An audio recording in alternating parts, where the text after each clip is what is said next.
How's it going, guys? Jimmy from Anglers here, and I'm going to talk to you a little bit today about the Maryland DNR trout stocking program. This is a great thing to do as we're kind of transitioning into that colder weather. Maybe the other fishing out in the bay and the rivers and the creeks is not doing the greatest, but Maryland provides us a great opportunity to catch some freshwater trout that we don't really have native, but are still a ton of fun to catch. So today I just figured I'd kind of give you guys the very basic walkthrough of the different baits and lures you can use and kind of what to look for and how to catch these fish, because it is a little bit different than normal fishing. I'm going to start off and actually show you guys how to find out some information online about them. If you go ahead on Google and just look up Maryland DNR trout stocking, you will get their trout stocking page on their website. If you click on that and you scroll down, you'll have a ton of information about closure periods and where you can and can't fish and keep them.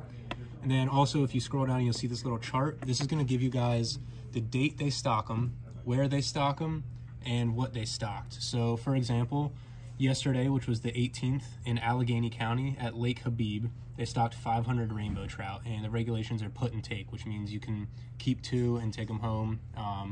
They put them in there for you guys to take out. That's what put and take means. It means they put them in and they want you to take them out. If you see, there's RB and there's also BN. BN is going to mean brown trout and RB is going to mean rainbow trout. Those are the 2 species that they stock in Maryland for us. Both really fun to catch. If you guys want to maybe get into some more aggressive trout, the brown trout for the most part are typically going to eat the lures a little bit better, and the rainbow trout are going to kind of do a little bit of both. So now that you know how to find them, let's kind of talk some different techniques and stuff. We're going to start with bait just because that's what most people do and it's a little bit easier to get into. So I have a couple options here. I have Berkeley Power Bait. They have it in a pre-formed little cube version, and then they also have just a jar full of it that you can kind of make your own little form out of and put on the hook. So what you're going to do with these is get a size 6, 8, 10, either a small single hook or a size 12 or 14, a very small treble. You're going to take a little piece of that bait or one of the dough balls if you're getting the pre-rigged and just kind of mash it onto the hook. It's okay if you cover the hook point. When you set the hook, it's going to pop through anyway, so it doesn't matter too much on that. And what you're going to do is you're going to take the hook and you're going to have a snap swivel on your line, and above that you're just going to have a sliding sinker. These are 1/8 ounce little egg sinkers. It's basically the same as a fish finder rig that you might use out in the bay, just a much lighter scaled down version. And that's going to be nice because you can cast it out and that weight's just going to sit on the bottom and allow your power bait to kind of float up a little bit. These do float, so when you have the weight on the bottom and a leader to a hook, that hook and bait will just kind of flutter in the current and kind of bring those fish in. You could also just clip it straight on to the snap swivel and then run a bobber on top of it too and try and catch some of those fish that are suspending or maybe rising a little bit more. Another great option for bait is just the trout worms. Super simple. They're a little bit smaller than night crawlers, so you don't have to worry about cutting them up and trying to fit them on those tiny hooks. So I would take one of these and maybe cut it in quarters or cut it in thirds and put a little piece on those hooks and kind of do the same exact rig that I was talking about with that sliding sinker above the hook or just a bobber above the hook to kind of keep it suspended. So that's kind of it for bait. It's very simple, just a basic fish finder rig. If you guys wanted to try some lures, I have a couple different ones. I'll kind of start with the spinners. Can't really go wrong with the rooster tails. I do prefer slightly brighter colors for the trout, such as like the chartreuse and orange or the green and blue with the flash on the tail. Spinners are a really fun way to kind of target those smaller trout. And as you can see also, some of these rooster tails have single hooks. That'll make it a lot easier for you guys to get out of their mouths because these trout have very tiny mouths. Size wise, I would keep it in that 1/16 size, smaller body, or if you're going with a MEPS, a size 0 or a size 1 would be perfect. Another cool bait we have is these Trout Attack soft swim jigs. It's basically just a jig head with a small paddle tail on the back. That's going to be a great one to kind of bounce along the bottom and let the current kind of take that and work the paddle tail as it's drifting. Same thing with these micro attacks, just a scaled down version. I know it has a bluegill on the package, but these will work amazing for trout just because of the size. Another favorite bait of mine actually is going to be the Gulp Alive 1-inch minnows. I have them in the chartreuse and just the smelt color. I like to take these and put them on a 1/16 little round head jig. Like we got these Captain Bert's ones. They have a really nice gamakatsu hook and everything. What you're doing with this is you're gonna put the minnow on there, cast it out into a kind of like an end of a riffle, and just kind of let that bait bounce along the bottom. This is a brown trout killer. The brown trout are usually a little more aggressive, and they'll kind of come out of those current breaks to snag the Gulp minnows off the hooks. Keeping along with the smaller stuff, classic is the Trout Magnet. You could fish it either on the bottom, or I like to put them under a bobber, such as like these light bite bobbers.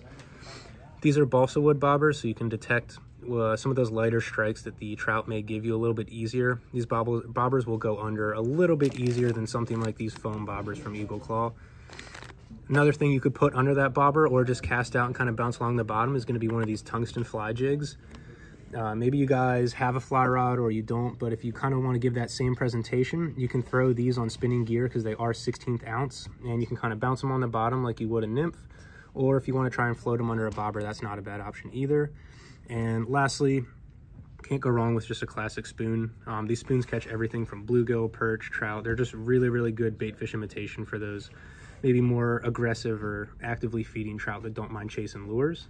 So I think that just about covers it for lures and techniques. We're going to kind of get into some rods and setups so you guys can kind of just understand what is the best option for you to use out there. Starting off, I have the South Bend Micro Light. This is just going to be a small 500 or 1000 size reel, and it's going to be on a 5-foot ultralight rod.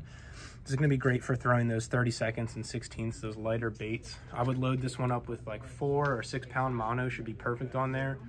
Nice lightweight line so you can still cast those light lures, but you also get a lot of feel and sensitivity if you do get a bite. Moving along, I have the Penn Fierce. This is the 1000 size, and I have it on a 5-foot ultralight ugly stick. Another great option, maybe you just want something you can throw in the back of the truck and not worry about.